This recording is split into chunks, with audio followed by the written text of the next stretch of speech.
Bienvenue. Alors, je recommence, hein. Félicitations. Mais c'est de tout cœur, ça n'a rien de formel.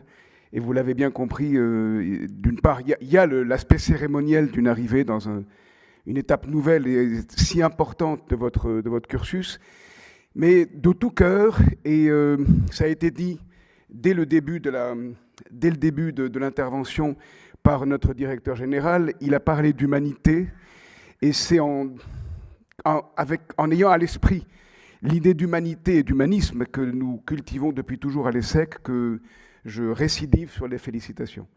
Bienvenue donc dans cette nouvelle étape de votre scolarité. Alors, Emmanuel Nagard vient de parler de leçon inaugurale. Alors, pour tout vous dire, c'est la raison pour laquelle j'ai vérifié que les micro-baladeurs marchaient. Moi, je n'aime pas beaucoup faire tout court des leçons inaugurales.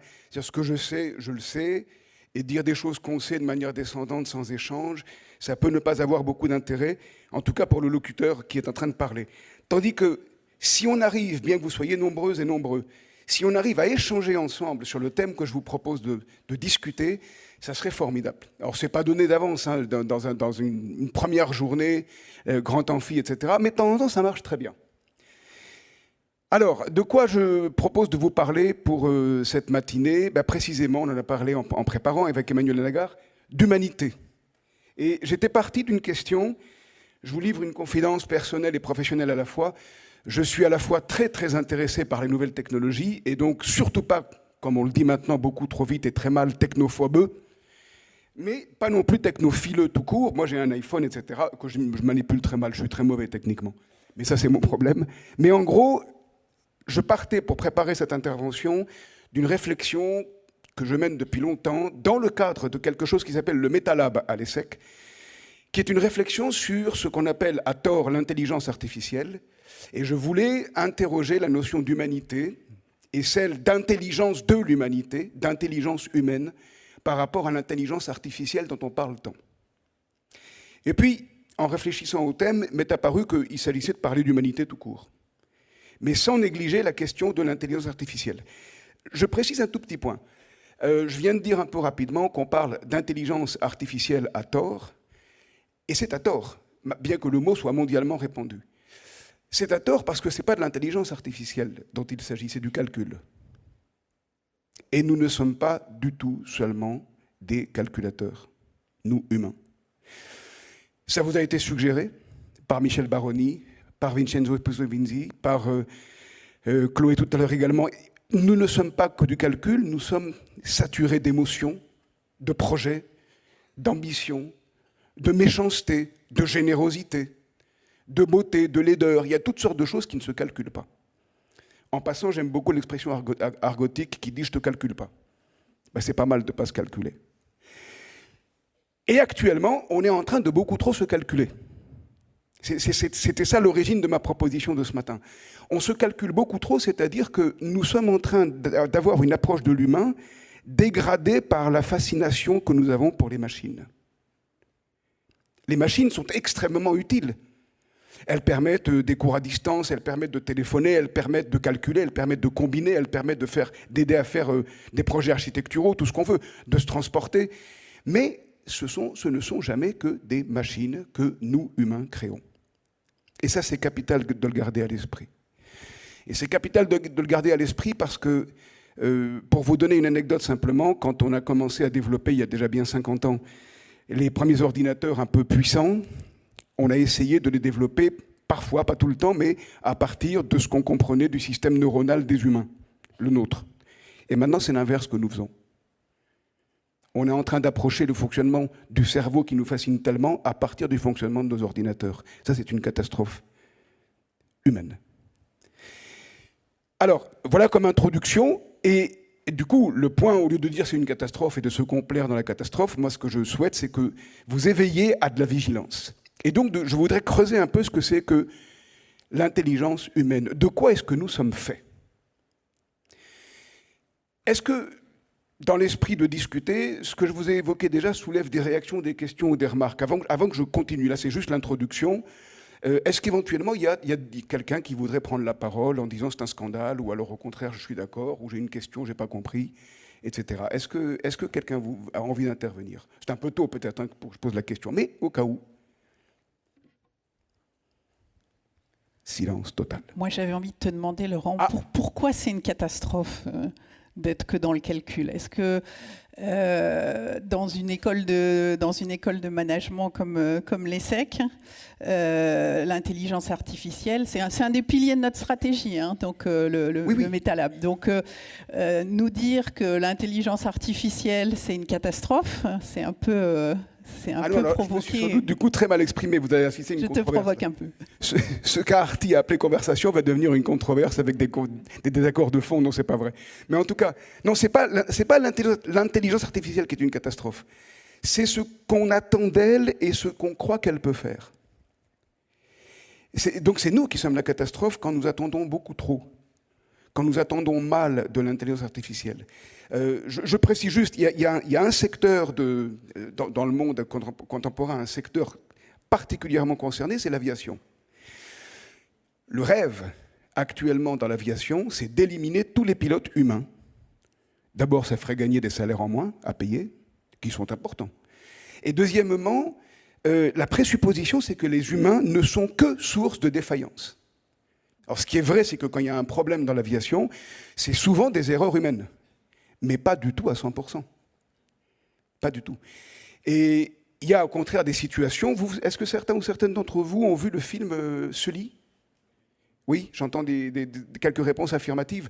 C'est une histoire vraie d'un Airbus A320, 2 moteurs, qui décolle de New York en 2009, le 15 janvier, vers 15h, et qui perd les 2 moteurs au décollage, parce qu'il percute des oiseaux et les moteurs s'arrêtent. Ils ont sauvé la situation en faisant quelque chose qu'une machine n'aurait jamais fait et qui leur a été largement reproché. Ils ont décidé, c'est-à-dire le commandant de bord et le copilote, ont décidé d'amérir sur l'Hudson qui coule le long de Manhattan. Et pourquoi ça a été un scandale en quelque sorte technique? C'est parce que normalement, entre guillemets, un avion contemporain commercial, quand il arrive sur l'eau, il est tellement rapide et tellement lourd que l'eau va avoir une résistance de béton. Et donc, normalement, entre guillemets encore, l'avion se disloque. Ça veut dire que la probabilité de réussite d'un amérissage, actuellement, elle est quasiment nulle. Mais elle n'est pas nulle. La preuve, c'est qu'ils ont réussi. Ils ont sauvé tout le monde. Il y a eu des blessés, etc. Mais il n'y a pas eu une victime, il n'y a pas eu de mort. La commission d'enquête a révélé qu'ils ont parfaitement eu raison de faire ça parce que les recommandations que donnait la tour de contrôle et qu'aurait suivi sans aucun doute un logiciel, des algorithmes, c'était de retourner à l'aéroport de départ ou d'aller à l'aéroport de secours le plus proche. Et les 2 solutions, avec les simulateurs, se sont révélées impossibles. Ils se seraient crashés. Et donc, ils ont sauvé la situation en faisant quelque chose, du coup, merci Emmanuel de la question, de spécifiquement humain. Ils ont improvisé quelque chose qui, en principe, d'après les calculs, est impossible. Eh bien ça, il ne faut surtout pas le perdre. Et du coup, je me suis mal exprimé si je me suis exprimé en disant l'IA, c'est une catastrophe. Ce qui est une catastrophe en termes sémantiques, c'est de parler d'intelligence artificielle. C'est du calcul artificiel qui est fascinant, qui est d'une puissance extraordinaire, et qui est très efficace, mais qui n'épuisera jamais le réel. C'est ça que je veux dire. On ne peut pas épuiser le réel par du calcul. Et un signe, c'est que nous sommes faits d'autre chose que de calcul. Ne serait-ce que d'attendre que nos vies aient du sens. Et ça ne se calcule pas. Le sens de nos vies ne dépend pas de calcul, il dépend de vivre, d'essayer, de faire de l'entrepreneuriat éventuellement, et au sens où vous l'a dit Yann Lepoutre dans le film, l'entrepreneuriat c'est une attitude. Vivre de tenter. Paul Valéry parle de tenter de vivre, je crois que c'est bien de transformer la phrase. Vivez de tenter. Et ça, les machines, elles ne font pas ça, elles calculent des possibilités, des probabilités. Alors, il faudrait qu'on creuse un peu, je peux y aller, ou il y a peut-être d'autres questions, ou d'autres pour l'instant? Est-ce qu'il y en a peut-être dans la salle? Dans la salle. Et donc, il y a un micro. Est-ce qu'au moins, ça reste compréhensible ce que je vous raconte? C'est clair? Vous pouvez ne pas être d'accord, hein, mais au moins que ce soit clair. Ah, ok, il y a une question, super, merci. Bonjour. Merci. Et bienvenue. Merci. C'est peut-être moi qui ai mal compris, mais vous dites, par rapport au film Sully, il ne faut pas faire trop confiance aux machines, et les machines n'ont pas la capacité d'adaptation de l'homme, je crois. Oui, c'est bien ça, tout à fait. Et avant, vous avez dit une phrase, je crois, vous avez dit Oui, mais n'oublions jamais, les machines viennent de nous.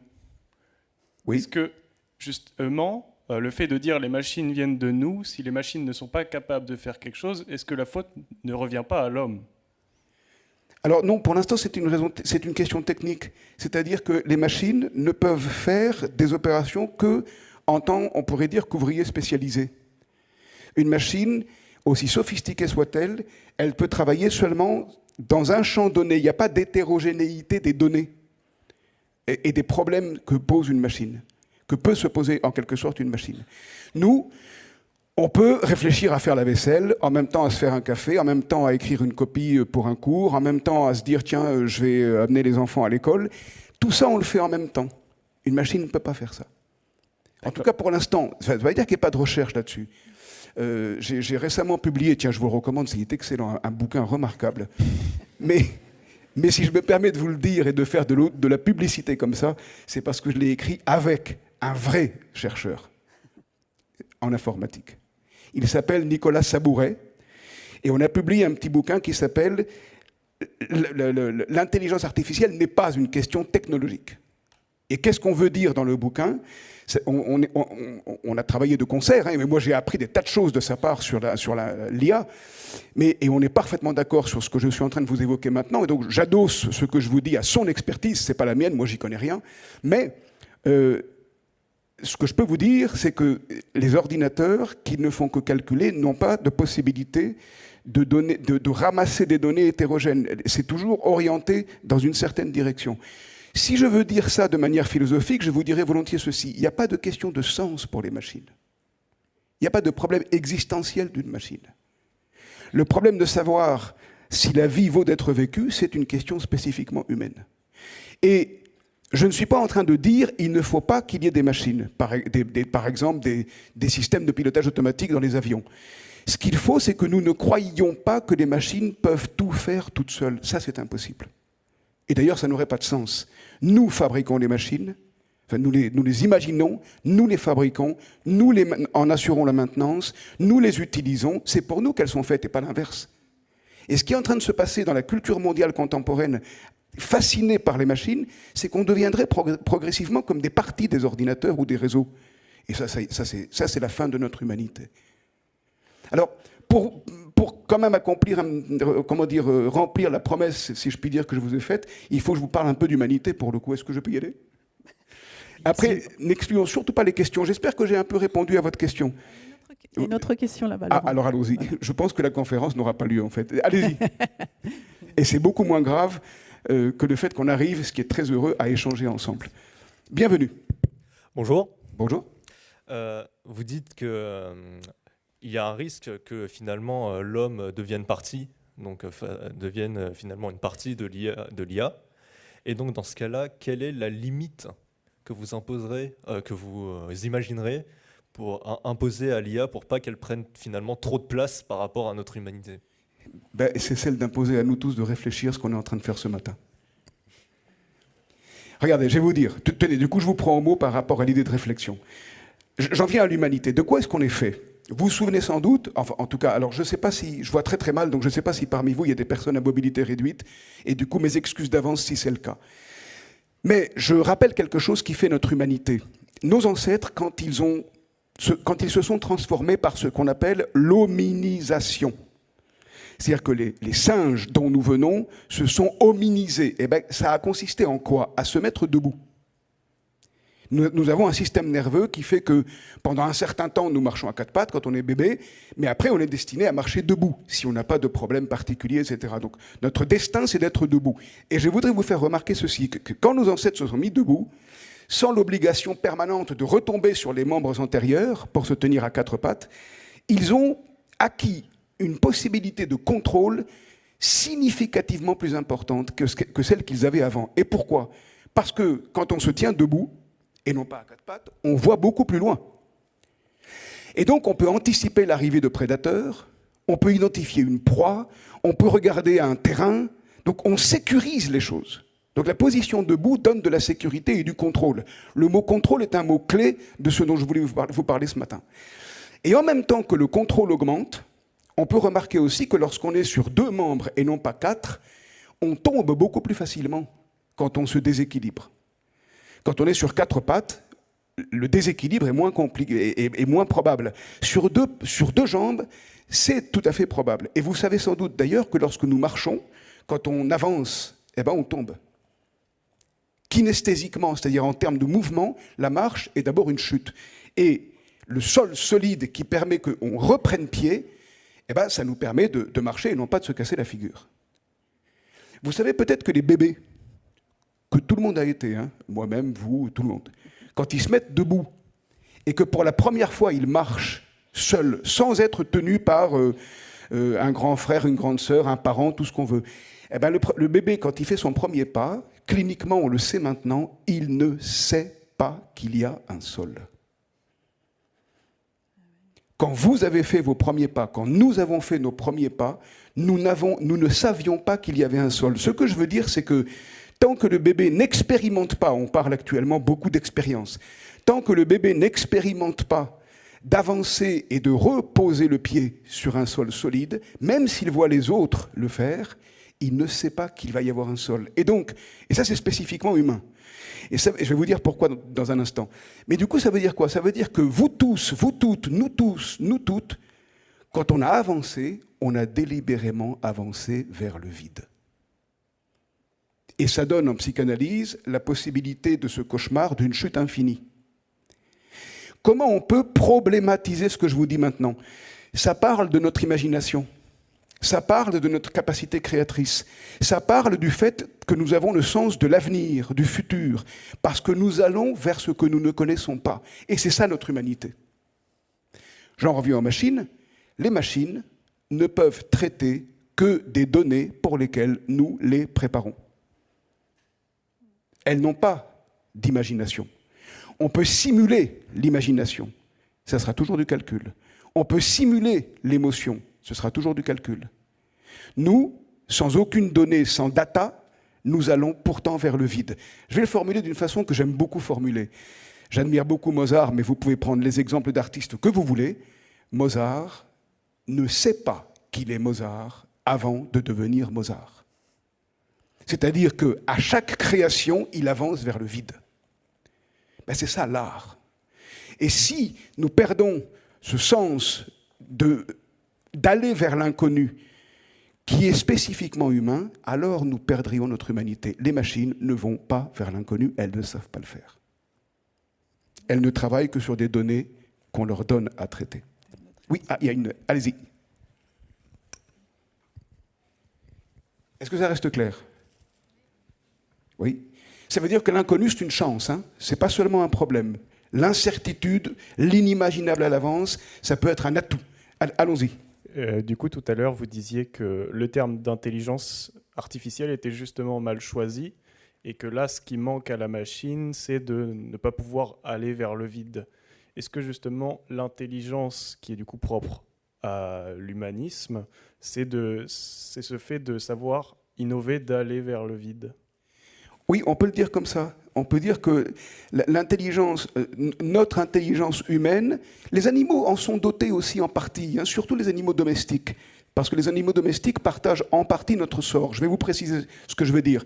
Mais en tout cas, l'intelligence humaine, elle tient entre autres dans le fait qu'on se crée sans savoir qui on est à l'avance. Ce que vous avez fait de la philo en prépa inévitablement, eh ben, typiquement l'existentialisme, qu'il soit celui de Sartre, de Heidegger, etc., d'Alexandre Kojève. Je ne sais pas si vous connaissez Alexandre Kojève. En tout cas, c'est une compréhension de notre humanité qui consiste à dire « nous sommes faits de projets dont nous ne savons rien à l'avance ». Et donc, nous sommes donc le futur. Le véritable avenir, on ne le connaît pas. Quand on dit, par exemple, sur la question de la crise du climat et autres, la probabilité de l'augmentation du niveau des océans est de temps, la probabilité de l'augmentation de la température est de temps, ce n'est pas du futur, ce n'est pas de l'avenir au sens fort, c'est du présent déjà en route dont on projette le calcul probabiliste dans le futur, dans les années qui vont venir. Mais le vrai avenir au sens dont on est en train de parler maintenant, c'est de l'inconnu total. Hannah Arendt a un très beau mot pour ça. Elle parle, pour parler de l'avenir véritable, elle parle des enfants. Elle dit, c'est quoi l'infigurable à l'avance? C'est quoi l'inconnaissable à l'avance? Réponse, c'est nos enfants. Parce qu'on ne sait pas qui ils vont devenir. Alors évidemment, ça peut être le pire, hein, mais ça peut toujours être le meilleur. Et si on voulait, par eugénisme ou grâce à l'eugénisme, éviter le pire, on détruirait la possibilité du meilleur. Si on veut contrôler absolument ce que sont et qui sont les humains, la possibilité de Mozart disparaît. Et donc, il est de notre humanité d'accepter quelque chose de très ambivalent, de très inconfortable, de problématique, qui est que nous ne sommes pas simples. Nous sommes capables du pire, oui, bien sûr, mais nous sommes aussi capables du meilleur. Les machines, le pire et le meilleur, elles s'en fichent complètement, elles calculent ce qu'on leur demande. Donc notre humanité, elle n'est pas du tout simplement bonne. Elle peut être fondamentalement mauvaise, et malheureusement, on le voit partout. Actuellement, ça refleurit, et ça ne s'est jamais arrêté, en fait. Mais à côté de la possibilité du pire, il y a toujours la possibilité du meilleur. Et c'est à ça, évidemment, qu'il faut travailler. Est-ce que jusqu'ici, j'ai un peu répondu aux 2-3 questions qui ont été posées? Est-ce que c'est assez clair? Et est-ce qu'il y a d'autres questions, pour le coup, qui émergent de ce qu'on est en train de vous raconter? Je voudrais creuser sur d'autres points. Ah, il y a une question là-bas, je crois. Allons-y. Bonjour. Je voulais savoir... Oui. Demander une petite précision. Alors, un peu plus fort. Vous dites que le propre de l'homme est de se diriger vers l'inconnu. Or, cette capacité de l'homme à se diriger justement vers l'inconnu, est-ce qu'elle ne vient pas du fait d'être capable justement d'apprendre par l'échec? Et dans ce cas-là, est-ce que l'intelligence artificielle ne serait pas capable non plus d'apprendre par l'échec? Est-ce que ce serait vraiment si problématique qu'elle le soit? Alors, d'abord, pour répondre à votre premier point, oui, cette capacité d'aller vers l'inconnu, c'est évidemment, s'exprime comme une capacité d'apprendre des échecs. Et les machines peuvent apprendre des échecs. Donc ce n'est pas exactement ça qui nous différencie des machines. Et du coup, je vais creuser un petit peu plus ce dont nous sommes faits pour qu'on voit de quoi il retourne. Mais quand je dis que les machines peuvent apprendre des échecs, ça veut dire que, vous le savez sans doute, je précise ceci, il n'y a pas de fonctionnement des machines sans possibilité d'erreur. Il y a une phrase qui est très souvent prononcée qui dit « le silicium ne se trompe jamais ». Peut-être, mais sur un terrain complètement spécialisé. Et vous mettez une machine dans des traitements statistiques d'une quantité gigantesque de données, il faut qu'elle puisse faire des erreurs, et elle fonctionne par approximation. Et donc elle fonctionne par ces erreurs. De ce point de vue-là, on peut dire on est un peu comme les machines, ou elles sont un peu comme nous. Du coup, il faut qu'on creuse un peu. Merci de la question, parce que ça permet d'approfondir le thème. Avant de venir à plus de détails sur ce qui fait notre humanité, est-ce qu'il y a d'autres questions ou d'autres suggestions ou remarques que les uns ou les autres, ou les unes ou les autres voudraient faire? Et je voudrais creuser un petit peu plus ensuite la définition de notre humanité. S'il n'y a rien, j'y vais. Hein. Il n'y a rien pour nous. Est-ce que je vais poser une question idiote, hein, mais pour maintenir votre attention, est-ce que vous vous souvenez que vous êtes né nu? On va m'emmener en prison, ça se dit plus ce genre de truc. Ce que je veux dire, je ne parle pas seulement de la nudité physique, mais je m'explique, et d'où la question. Imaginez un bébé qui n'est tout habillé, l'angoisse des parents. En tout cas, quand je parle de nudité, c'est tout à fait fondamental. Les animaux, ils prennent naissance déjà habillés, en quelque sorte. C'est-à-dire que leur corps physique va être doté pour les uns de griffes, pour les autres de bec, pour les autres de plumes, pour les autres de pelage, de crocs, tout ce qu'on veut. Et ça veut dire, j'espère que vous voyez là où je veux en venir, c'est que le corps des animaux, il est EST, leurs vêtements, il est EST, leurs instruments, leurs outils, il est EST, leurs armes. Ça veut dire que le corps animal, il est préfabriqué et il est presque prêt à vivre autonome. Et ce n'est pas seulement le corps physique, c'est aussi le cœur, ce qu'on appelait l'instinct, et qu'on peut traduire par mémoire biologique. On peut dire que le cœur des animaux est tout à fait prêt. Autrement dit, les animaux savent très vite comment vivre. Au bout de quelques secondes parfois, au bout de quelques minutes, quelques heures, quelques jours, quelques semaines. Nous, il nous faut 15 ans, 20 ans, 30 ans. Et des fois, ça n'arrive jamais. Vous savez, Louis Aragon qui dit le temps d'apprendre à vivre, il est déjà trop tard. Mais il est un peu pessimiste. Hein. Mais en gros, nous, il faut qu'on apprenne. Et pourquoi ? Maintenant, j'en viens à la raison. Et ça, c'est tout à fait fondamental qu'on l'ait à l'esprit pour bien comprendre de quoi nous sommes faits. Aristote a une formule que j'aime beaucoup utiliser. Je ne suis pas parvenu à retrouver la citation pour ce matin, mais je crois bien que c'est dans les parties des animaux. Il dit, écoutez bien, c'est assez vexant. L'homme, alors, mesdames, vous n'êtes pas exclus de l'homme. Hein, là, c'est humanité, féminin, masculin, tout ce qu'on veut. L'homme est un animal débile, sauf votre respect. Qu'est-ce qu'il veut dire ? J'espère que le silence, c'est pas que tout le monde est vexé, etc. Il veut dire faible. La débilité, c'est de la faiblesse. Mais j'aimerais bien vous montrer, s'il y a le temps, que ça peut devenir de l'imbécilité totale. Nous sommes capables d'être complètement imbéciles. Mais par faiblesse, en quelque sorte. Alors maintenant, je précise un peu ce que je veux dire et j'arrête de plaisanter. Nous, par rapport aux animaux, nous naissons nus parce que nos corps, physiquement, ne sont pas du tout forts. Nous n'avons pas sur nous nos outils. Nous n'avons pas sur nous nos instruments. Nous n'avons pas sur nous nos armes, malheureusement, en quelque sorte. Il faut bien parler d'armes, et par les temps qui courent, c'est de plus en plus. Mais en tout cas, nous n'avons pas nos abris. Prenez une tortue, elle a sa carapace, bon, elle la porte sur elle, etc. Nous sommes d'une nudité qui nous rend physiquement très vulnérables. Et donc, il faut qu'on ait des vêtements. Il faut qu'on ait des outils, il faut qu'on ait des abris, il faut fabriquer tout ça. Ça veut dire que les techniques sont les remplaçantes de cette défaillance physique originaire. Première chose. Mais ce n'est pas seulement physiquement que nous sommes défaillants, nous sommes également défaillants sur le plan psychologique, sur le plan du cœur. Nous n'avons pas d'instinct. Alors, ce n'est pas vrai de dire qu'on n'a pas d'instinct tout court, on a de l'instinct de survie, mais on n'a pas du tout l'instinct au sens des animaux. Nous ne savons pas vivre tout de suite. Et du coup, qu'est-ce qui se passe ?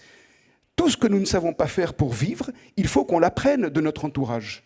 Et ça s'appelle la culture. Et on peut dire, ah bah oui, nous nous humanisons en recevant de la part du monde parental, pas seulement les parents biologiques, mais le monde entier qui est autour de nous, nous nous humanisons, nous nous éduquons en recevant la culture qui est celle de notre pays, de notre famille, etc., etc. Et je vais vous faire remarquer ceci, c'est que plus nous vivons dans un monde tenu pour acquis, c'est-à-dire, imaginez un monde où nous recevons une culture donnée sans aucune question, sans quelqu'un qui vient nous dire « mais là, c'est peut-être pas vrai », etc. Eh bien, quand nous reproduisons la manière de vivre qu'on nous a apprise, on finit par considérer que c'est la bonne manière de vivre.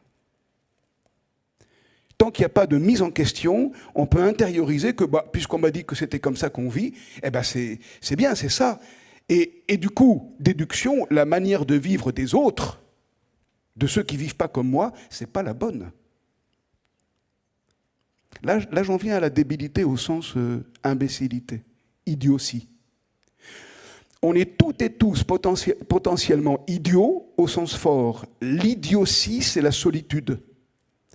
En linguistique, vous le savez sans doute, un idiotisme, c'est une expression tellement particulière dans une langue qu'elle est intraduisible dans une autre langue.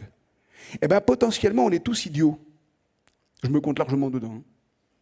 Et ça veut dire que, potentiellement, si on apprend une certaine manière de vivre et que on est content, c'est du confort, on a appris ça, c'est ça nos valeurs, c'est ça comme ça qu'on fait, eh bien, on peut dire, mais les autres, c'est nul, quoi. Et je suis sûr que tout le monde a vécu ce sentiment tôt ou tard. Soyez honnêtes, ne répondez pas, mais pensez-y bien. Quand il y a des gens qui ne font pas les mêmes choses que nous, on a très souvent, très structurellement, une tendance à penser oh, « c'est pas la bonne manière ». Ça s'appelle acquérir une manière de vivre et qu'on peut remplacer par un mot managérial qui est le mot de compétence. C'est-à-dire notre éducation consiste en l'acquisition de toutes sortes de compétences. Par exemple, on apprend à s'habiller. Comment est-ce qu'on s'habille ? On apprend à faire du café. On apprend la manière dont on mange. On apprend la manière dont on parle. On apprend la manière dont on se met en relation avec les autres. On apprend plus tard le calcul, justement. On apprend à parler différentes langues. On apprend ensuite, vous allez apprendre à élaborer un plan comptable, par exemple, à l'ESSEC, dans les cours de comptabilité. Nous passons notre temps à apprendre. Et toutes les compétences qu'on acquiert, quand elles fonctionnent bien, elles deviennent des réflexes. Elles deviennent des évidences. Regardez, on est ce matin dans un contexte francophone. On a entendu qu'on pouvait parler à l'ESSEC, et vous devrez parler à l'ESSEC plusieurs langues, et c'est une vertu immense. Mais je vous fais remarquer ceci, parler une langue, c'est une compétence. Eh bien, heureusement que nous n'avons pas sans cesse à nous demander comment on parle pour parler. Si pour parler, on se devait dire « mais comment on dit ça, c'est qu'on ne sait pas parler vraiment la langue. Moi, ça m'arrive régulièrement en anglais. L'anglais n'est pas ma langue maternelle, et donc je fais plein de cours en anglais, mais très régulièrement, comme ce n'est pas ma langue maternelle, je suis amené à me dire « oula, ça je ne sais pas comment on dit », et je demande aux gens, on discute et on trouve le mot. Mais ça veut dire que la compétence n'est pas complète, n'est pas accomplie, tant qu'on a besoin de réfléchir à ce que l'on fait. J'espère que vous me voyez venir. On est compétent quand on ne réfléchit plus. Est-ce que vous avez pigé le truc ? Si vous aviez compris, vous ririez un peu. J'ai été assez clair ? Non, ça paraît être le cas. Du coup, je recommence. Réfléchissez donc un instant à tout ce que vous savez faire, que ce soit sur le plan intellectuel ou sur le plan physique, par exemple de la trottinette, etc. Eh bien, la réponse à la question suivante que je vais vous dire va être la suivante. Donc la question, c'est quoi ? C'est quel est le critère qui vous garantit que vous savez faire quelque chose ? Quand on sait faire quelque chose, on peut se demander, mais qu'est-ce qui nous assure qu'on est vraiment compétent ? Eh bien, la réponse est très simple, c'est qu'on n'a plus besoin d'y penser pour le faire. Est-ce que ça vous parle mieux ? Est-ce que je suis assez clair techniquement ? Quand vous savez faire de la trottinette, ça se manifeste par le fait que vous ne devez plus y réfléchir. Tac, vous y allez. Et ça veut dire que si je généralise le propos et que je caricature, mais ce n'est pas du tout faux, c'est fondamental, c'est qu'on peut dire que le critère de notre compétence, c'est qu'on n'a plus besoin de réfléchir pour faire quelque chose. Et la plupart du temps dans nos vies, nous sommes dans des contextes pareils. On réfléchit très peu. Le philosophe Alexandre Kojève, que certains d'entre vous connaissent peut-être, mais qui n'est pas très connu, dit, lui, alors qu'il a réfléchi beaucoup, il dit on réfléchit 1% du temps de nos vies. Alors si lui c'est 1%, je ne vous dis pas nous. Hein. Mais ce que je veux dire par là, du coup, je reviens en machine, quand nous sommes compétents, qu'on a acquis des compétences, qu'on fait des choses qu'on sait déjà faire, qu'on répète des choses qu'on sait déjà faire, eh bien on n'écoute pas l'environnement. On n'écoute pas les autres, on répète ce qu'on sait déjà faire, avec des ornières en quelque sorte. Et dans ces cas-là, on ressemble formidablement aux ordinateurs. Un ordinateur ne sait faire que ce qu'il sait déjà faire et qu'on lui a appris à faire. Est-ce que ça vous parle mieux ou moins mal ? Est-ce que c'est clair ?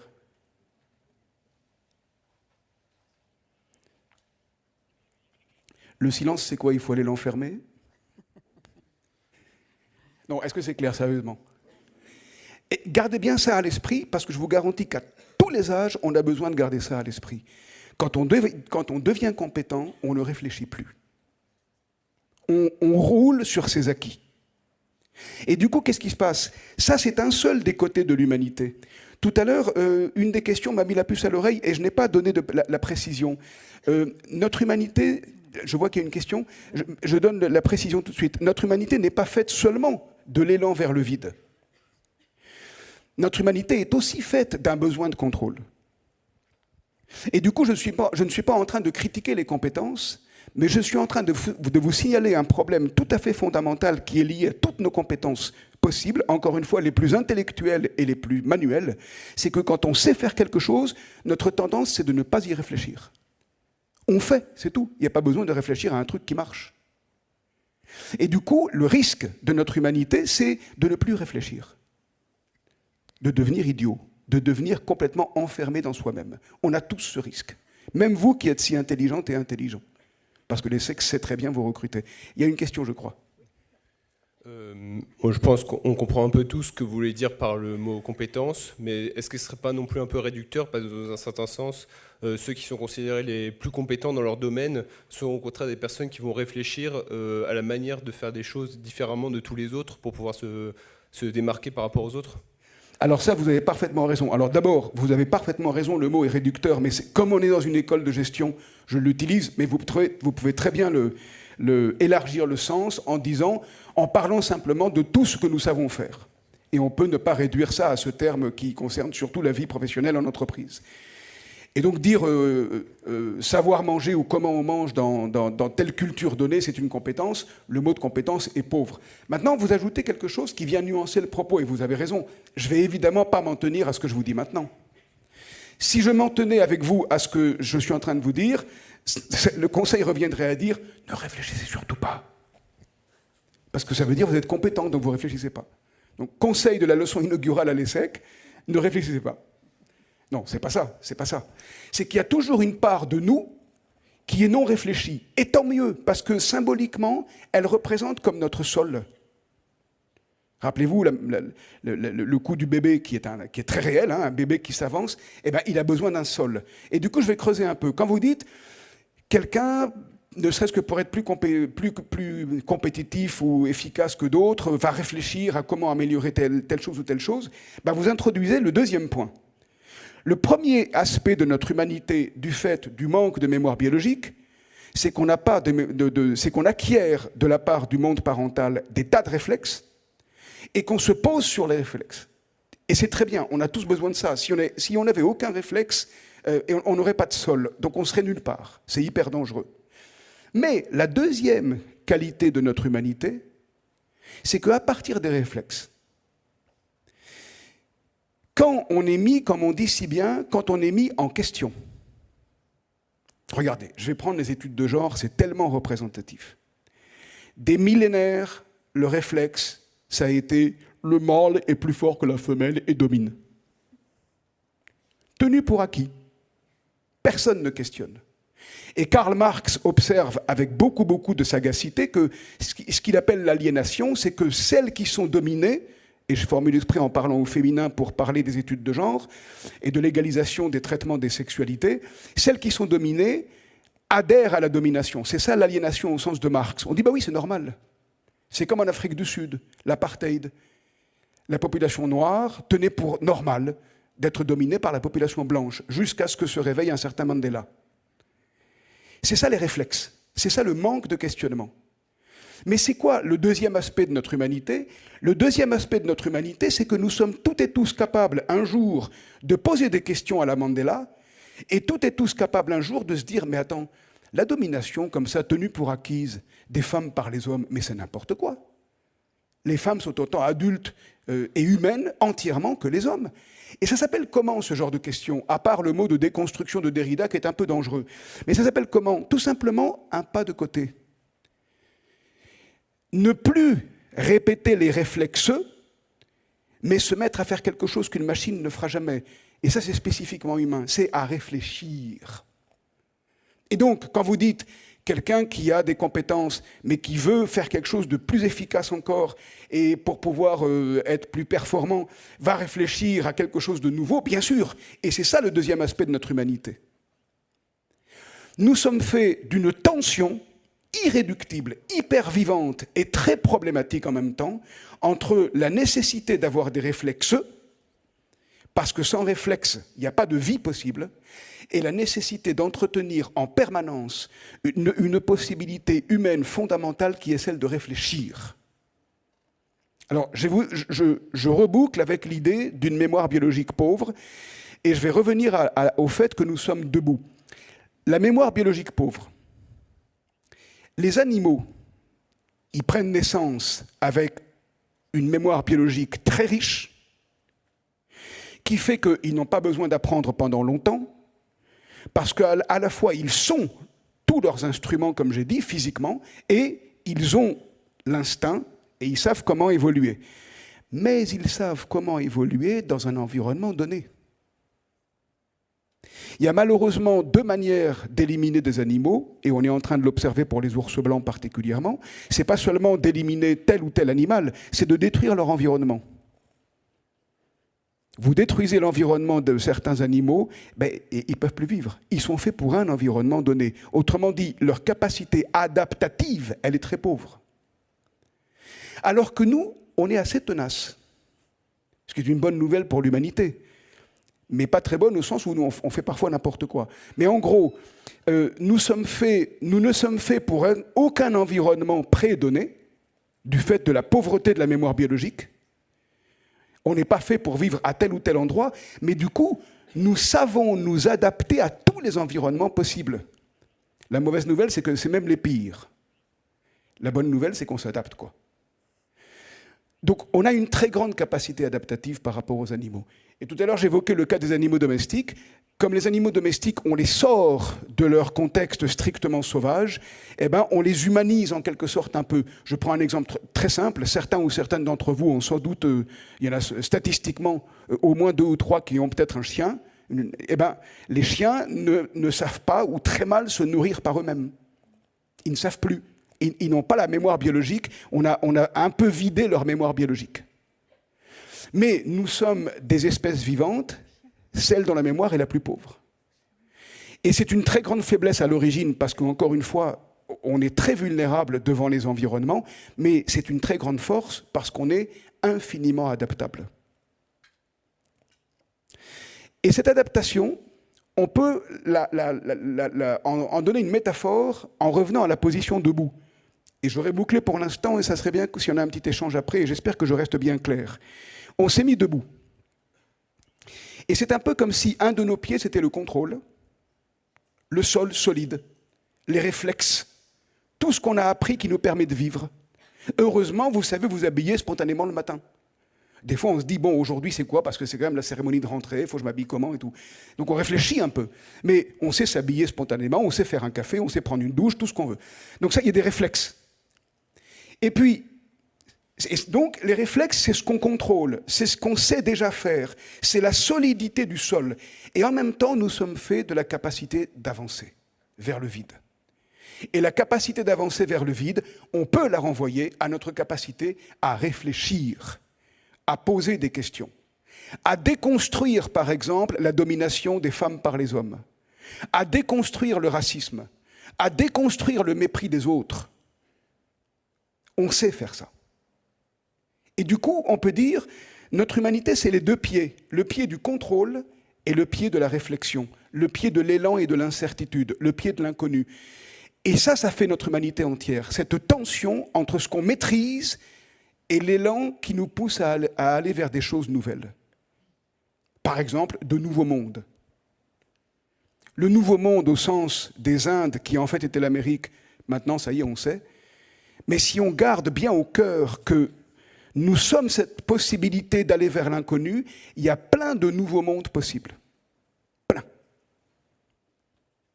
On est en train, à notre époque, de beaucoup trop saturer le monde d'informations qui disent c'est fini. C'est catastrophique. La catastrophe, c'est pas que c'est fini. La catastrophe, c'est qu'on croit que c'est fini. La catastrophe, c'est qu'on le dise.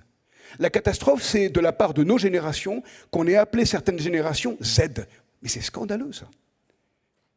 Il n'y a pas de lettre après Z. C'est un scandale d'appeler une génération Z, même si on a inventé Millennium pour sauver la face.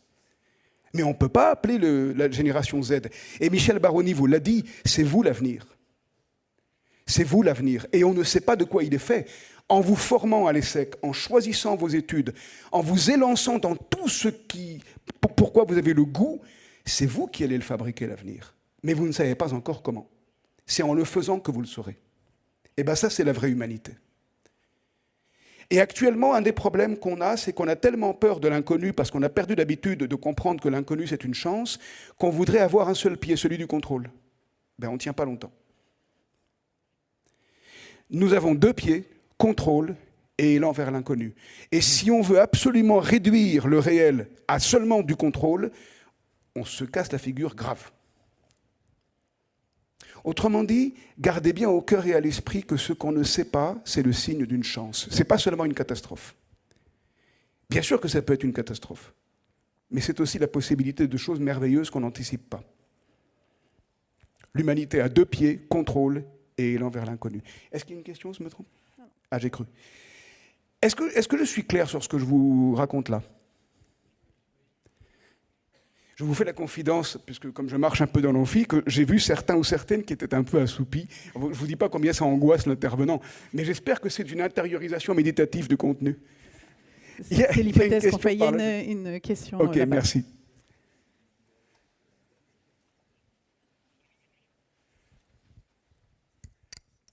Vous parlez de peur de l'inconnu, mais justement, est-ce que c'est ce qui définirait pas l'humanité? Parce que, par exemple, quand on marche, c'est pour se rattraper du vide et c'est par crainte de tomber justement dans le vide que l'homme finit par avancer. Et donc, est-ce que ce ne serait pas une peur générale qui définirait l'humanité plutôt que des réflexes? Alors, je ne sais pas d'où vous tenez le fait que lorsqu'on marche, c'est par peur du vide. Moi, en filant la métaphore, je vous propose ceci. Quand on a vraiment peur du vide, on ne marche pas, on reste complètement scotché sur son sol. Les replis identitaires, c'est ça. Hein. La peur d'aller vers quelque chose de complexe. Le désir de simplifier le monde et de croire qu'on contrôle. Le besoin de se rassurer. J'insiste bien, on a tous besoin de se rassurer et c'est complètement légitime. Et donc, je ne suis pas en train de critiquer le fait qu'on ne bouge pas, mais je crois que la meilleure façon de formuler, vous me direz si j'ai bien compris votre question, c'est que ce n'est pas la marche qui fait qu'on avance parce qu'on a peur. Si on a vraiment peur, on peut observer que quand les gens ont vraiment peur, ils ne bougent plus.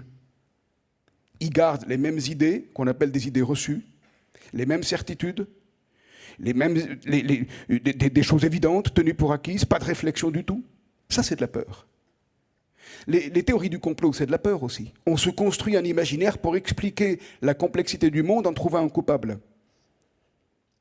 La première théorie du complot, malheureusement la plus radicale, s'appelle le nazisme. On invente des gens qui sont les coupables du monde où on vit. Et ça veut dire être complètement immobile sur une angoisse. Tandis que dès qu'on marche, on accepte d'aller vers quelque chose où il y a un risque de chute. En faisant le pari qu'on va se rattraper, bien sûr. Et bien, de ce point de vue-là, la marche, c'est le symbole significatif de notre humanité. Mais je n'exclus pas le fait qu'on ait peur, ça c'est vrai, bien sûr. Et on n'a pas à le reprocher. En revanche, le problème, c'est que quand on a tellement peur qu'on ne bouge plus.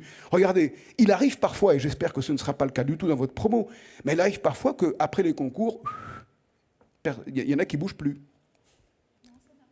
Ah, ça n'arrivera pas, j'entends, et je suis sûr que ça n'arrivera pas. Mais, vous voyez, la peur, effectivement, elle existe bien.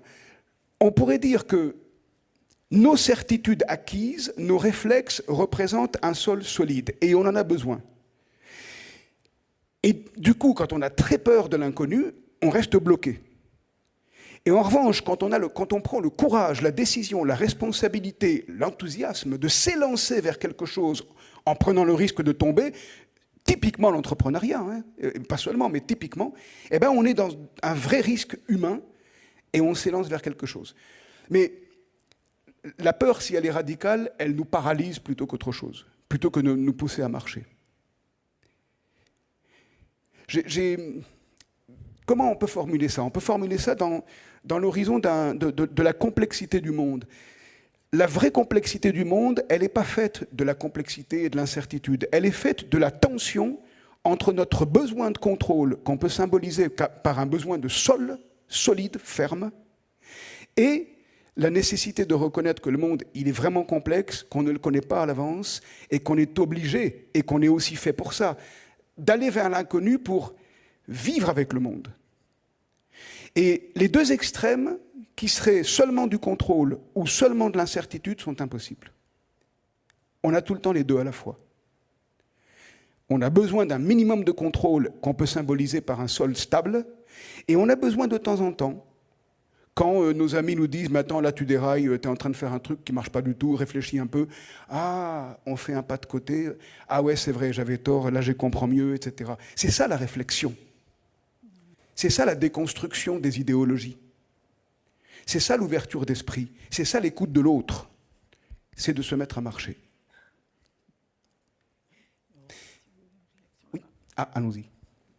Je passe le micro.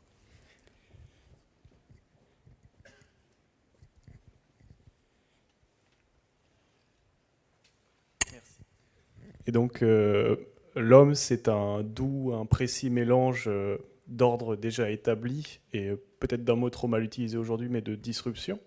C'est un mélange d'essentialisme et d'existentialisme, si j'ai bien compris. Je crains que vous n'ayez pas tort, comme dirait un collègue britannique, très ça grand professeur de cette école. Ah. Donc oui, la réponse est oui. On est fait à la fois des deux, d'essentialisme, comme vous dites, et d'existentialisme. Tenez, comment c'est risqué de parler comme vous le faites, hein, ça nous amène sur un terrain très délicat, parce que l'évolution des études de genre tend vers l'idée de dire il n'y a pas de corps du tout. C'est pas vrai. Jusqu'à nouvel ordre biotechnologique, on a tous pris naissance. Et donc il y a bien un corps, mais le corps n'épuise pas la sexualité. Le corps que nous sommes, parce que nous ne faisons pas qu'avoir un corps, nous sommes un corps, qu'on le veuille ou non, n'empêche pas de plaider pour le non-binarisme. Mais il ne faudrait pas imaginer que notre corps n'ait d'aucune importance, en particulier du fait des technologies, parce qu'on peut évidemment faire à notre corps des tas de choses nouvelles qu'on ne pouvait pas il y a encore quelques décennies. Mais on peut dire essentialisme au sens où nous sommes malgré tout des animaux, même si notre mémoire biologique est très pauvre. Et on peut dire existentialisme parce que notre nature humaine, en quelque sorte, c'est de ne pas en avoir. C'est de nous élancer vers l'inconnu. Donc les deux sont vrais à la fois. Je souscris complètement à votre formulation, la deuxième, mais aussi la première. Vous avez bien vu, je trouve, si j'ai bien compris. Hein. Et on ne peut pas dire qu'on n'est fait que d'un aspect. Alors, il y a 2-3 autres choses que je voudrais ajouter, mais est-ce qu'avant, il y a d'autres questions ou observations? Est-ce que c'est assez clair jusqu'ici? C'est la question essentielle. Il faut que je sois assez clair dans ce que je vous raconte. Une question là-bas? D'accord, merci.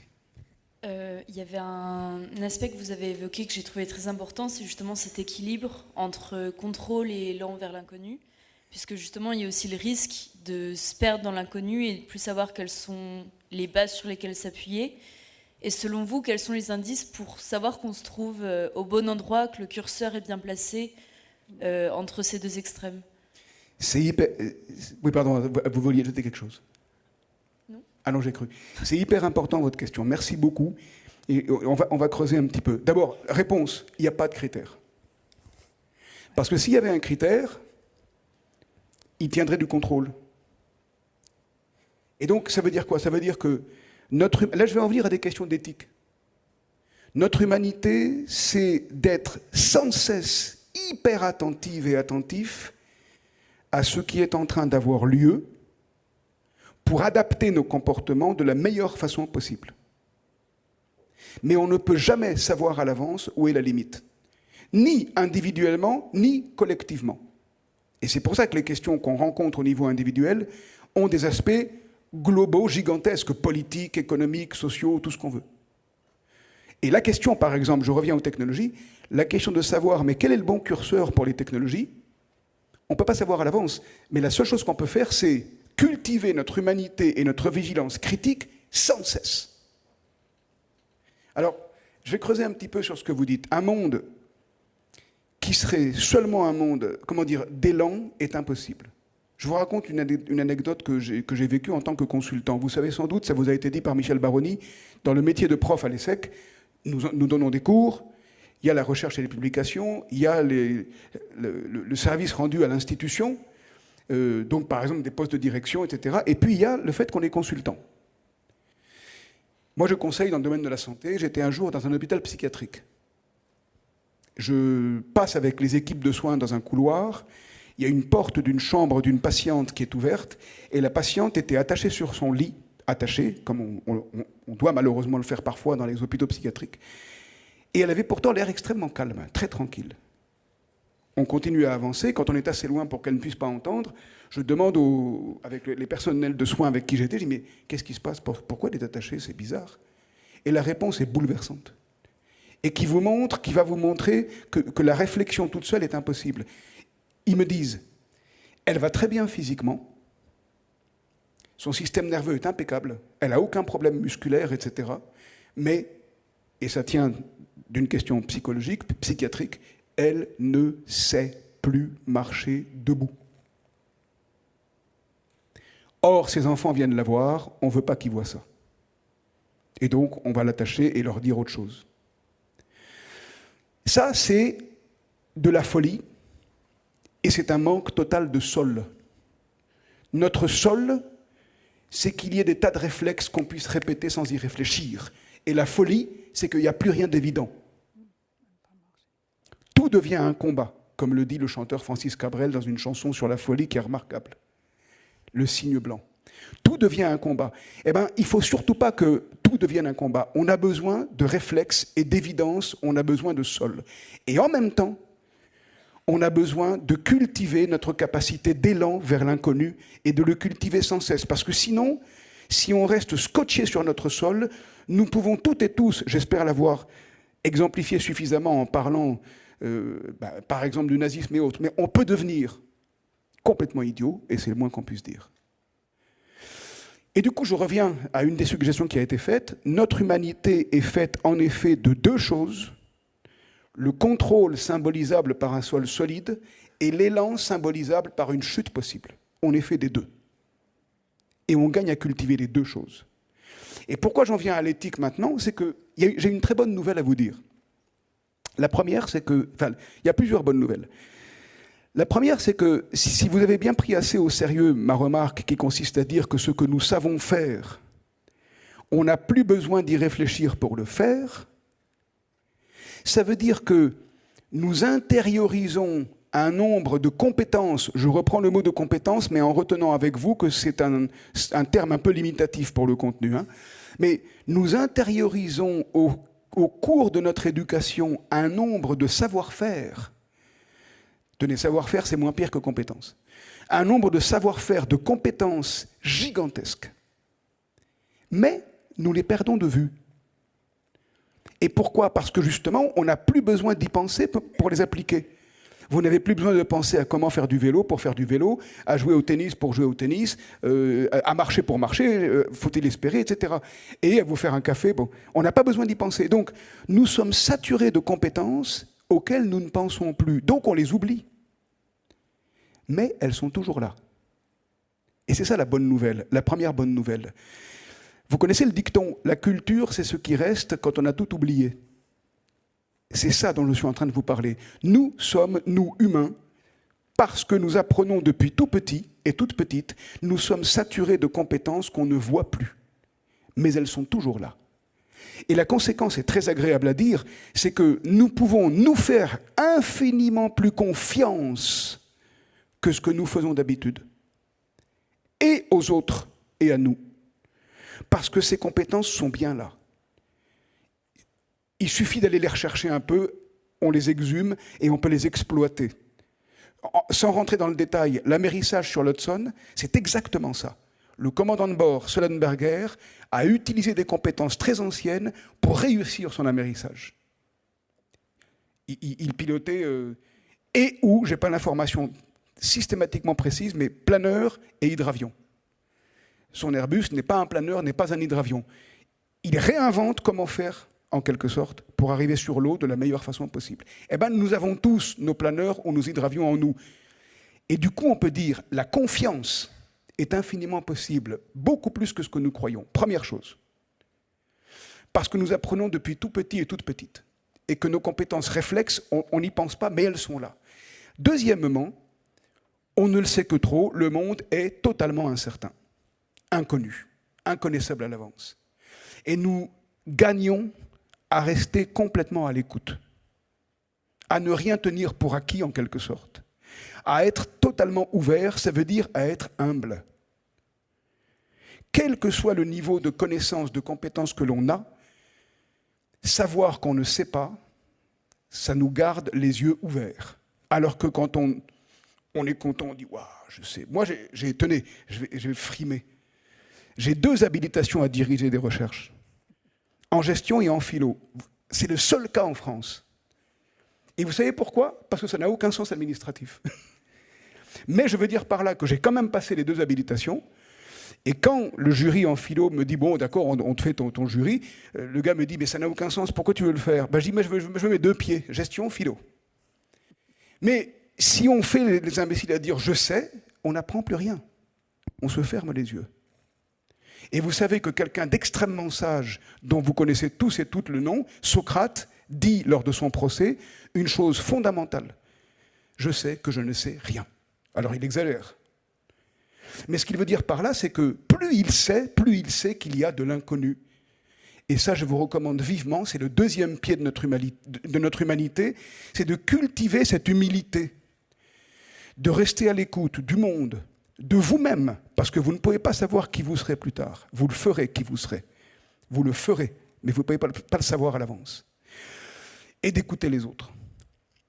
Donc, premier mot-clé du point de vue éthique par rapport à cette humanité faite de contrôle ou de réflexe et d'élan ou de réflexion, premier mot-clé, confiance. Deuxième mot-clé, humilité. Troisième mot-clé, écoute. De vous, des autres, du monde. Écoute et communication. Tout à l'heure, Arti vous a parlé de conversation, de conversation. Oui, converser, écouter, avancer avec les autres. Et dernier point que je voudrais ajouter ici, avant qu'on parle un peu, qu'on échange un peu, peut-être, c'est... Je vais le formuler de manière un peu paradoxale, parce que ça ne peut pas être un impératif en principe. Soyez heureuses et heureux. C'est un ordre. J'explique maintenant ce que je veux dire. Vous savez l'étymologie du mot bonheur ? Quelqu'un sait d'où vient le mot bonheur ? Je vous le dis, hein, ça vient de l'expression « à la bonne heure ». À la bonne heure, ça veut dire savoir saisir les circonstances, être en face des circonstances. Et si vous vous souvenez tout à l'heure, quand l'une de vous a demandé « mais où il est le curseur ?» entre les réflexes et la nécessité de réfléchir. Et j'ai répondu, il n'y a pas de curseur. C'est à chacune et chacun de nous d'être sans cesse vigilant, vigilante, pour bien repérer les circonstances et se demander, est-ce que là je fais comme d'hab, ou est-ce qu'il faut que j'apprenne autre chose ? Eh bien, être capable de faire ça, c'est être heureuse ou être heureux. Ça veut dire se poser sans cesse la question des circonstances et se demander, là, il faut que je fasse quoi pour que ce que je fais soit bien ajusté. Eh bien, dans ce sens-là, on peut dire que le bonheur, c'est un impératif. Le bonheur, ce n'est pas juste de se complaire dans son confort. Ça peut aussi être ça. Et on a tous besoin d'un confort minimum. Mais le bonheur, c'est aussi de saisir les circonstances de manière ajustée. Et vous savez sans doute, pour celles et ceux qui ont un peu lu Aristote, que Aristote définit comme ça la justice absolue, le droit naturel. Dans l'éthique à Nicomaque, il dit, c'est quoi le droit naturel ? Et il dit tout simplement, il dépend des circonstances. Oh, il charrie, hein, parce que dire juste ça, et après il dit, on passe à l'amitié maintenant. Mais quand vous lisez tout le bouquin, tout l'éthique à Nicomaque, vous pouvez voir qu'il y a plein d'exemples d'actions ajustées en fonction des circonstances.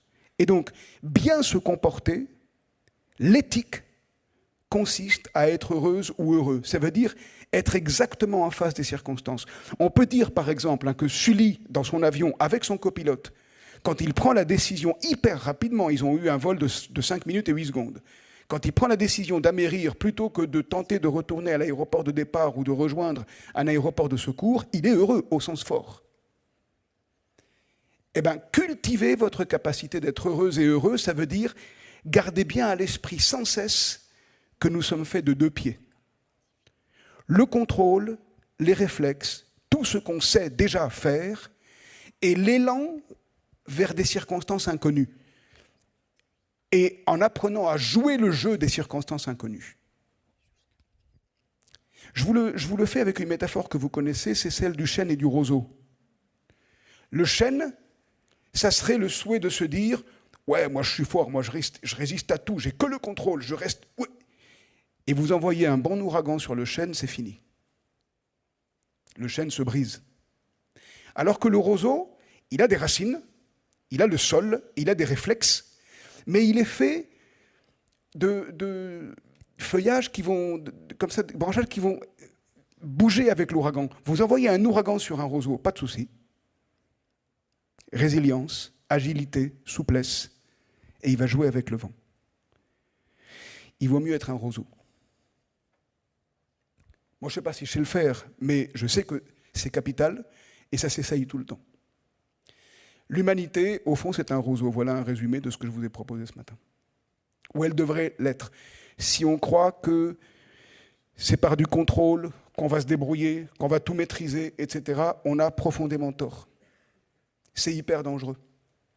On est infiniment plus vulnérable quand on fonctionne exclusivement sur la base du contrôle que lorsqu'on sait que nos vies, et c'est là qu'elles prennent plein de sens par ailleurs, que nos vies sont tout autant faites d'un inconnu partout, en nous-mêmes, en les autres, dans le monde.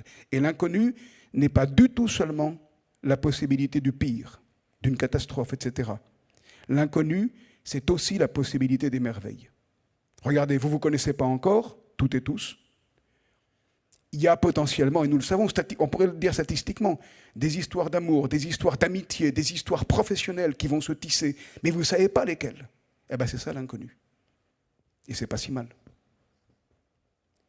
Mais pour que ça advienne, tout à l'heure, je crois qu'on vous a parlé de saisir les opportunités. Michel Baroni a dit « saisissez les opportunités, pour les saisir encore faut-il bien les regarder ». Eh bien, je reviens à ce mot « écoutez ». Écoutez le monde autour de vous et vous entraînez-vous à repérer les opportunités. Il y a une phrase que j'aime beaucoup, que j'ai entendue de la part de quelqu'un qui a une vie extrêmement difficile et malgré tout, cette personne dit « nul n'est à l'abri d'une bonne surprise ». Nul n'est à l'abri d'une bonne surprise. Alors, aujourd'hui, ce n'est pas une surprise. La surprise, vous l'avez eue quand vous avez réussi au concours. Et donc, de nouveau, bravo. Mais maintenant, allez vers les surprises. N'en ayez pas peur. Sans perdre le contrôle, mais en acceptant parfois des échecs possibles, comme vous l'avez dit tout à l'heure. Quelques minutes pour un échange éventuel final, j'en sais rien, Emmanuel, c'est toi qui me dis. Eh bien, oui, quelques minutes. Il y a une dernière question, remarque. Il y en a, Tina, au fond, à gauche, là, oui. À droite. Merci, monsieur. Quand vous concluiez sur le roseau, j'ai l'impression que vous oscilliez entre une définition descriptive et normative. Qu'est-ce que vous en faites? Quelle différence faites-vous? Vous avez dit descriptive ou prescriptive? Vous avez bondi de l'un à l'autre en disant l'humanité est un roseau, ou bien devrait l'être. Est-ce que vous décidez de garder les deux et est-ce que vous pouvez développer un tout petit peu? D'abord, je salue votre vigilance. Et moi, je dirais volontiers que nous sommes faits de ça, et donc là, c'est l'aspect descriptif, mais nous le perdons de vue. Nous avons une furieuse tendance à vouloir devenir comme des chaînes. Et surtout à notre époque, je reviens aux nouvelles technologies, quand on parie que les technologies vont tout faire à notre place, c'est catastrophique. Elles vont faire des tas de choses, et elles font déjà, mais jamais tout. Et donc, nous devrions cultiver ce que nous sommes véritablement. Nous sommes des roseaux, c'est-à-dire qu'on a des racines dans le sol solides, et nous sommes faits de l'élan symbolisable par le feuillage qui bouge avec l'ouragan. Nous le sommes, mais nous l'oublions trop souvent au profit du seul contrôle. Donc il faut qu'on cultive sans cesse notre capacité à nous réouvrir à l'inconnu. Et encore une fois, nous réouvrir à l'inconnu nous rend très très forts, capables de beaucoup de résilience et surtout nous laisse repérer les opportunités qui viennent. Je prends un exemple très simple. En psychologie, la pauvreté consiste à ne pas voir les opportunités. Enrichissez-vous d'accueillir le monde. Le nombre de gens qui passent à côté de leurs histoires d'amour, ne les loupez pas, c'est dommage. Est-ce que ça vous parle? Je suis assez clair dans la réponse?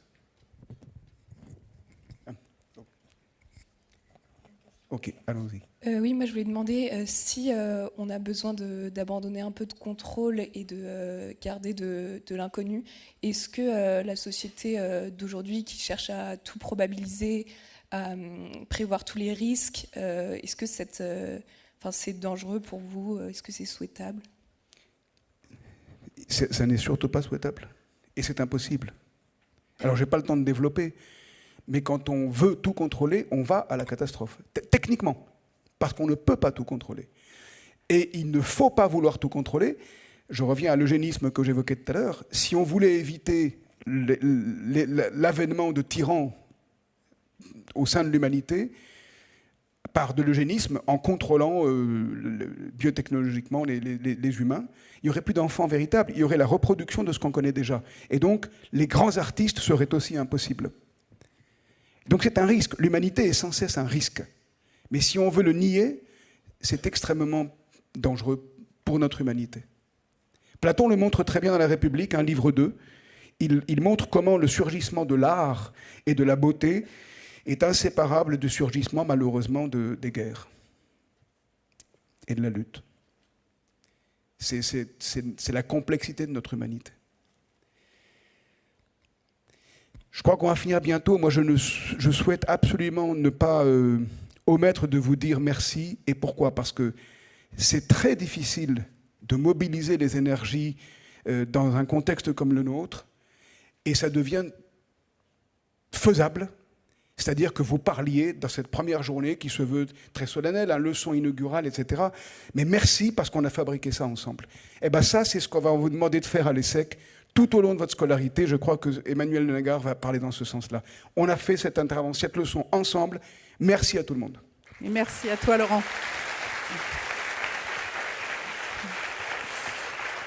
Voilà.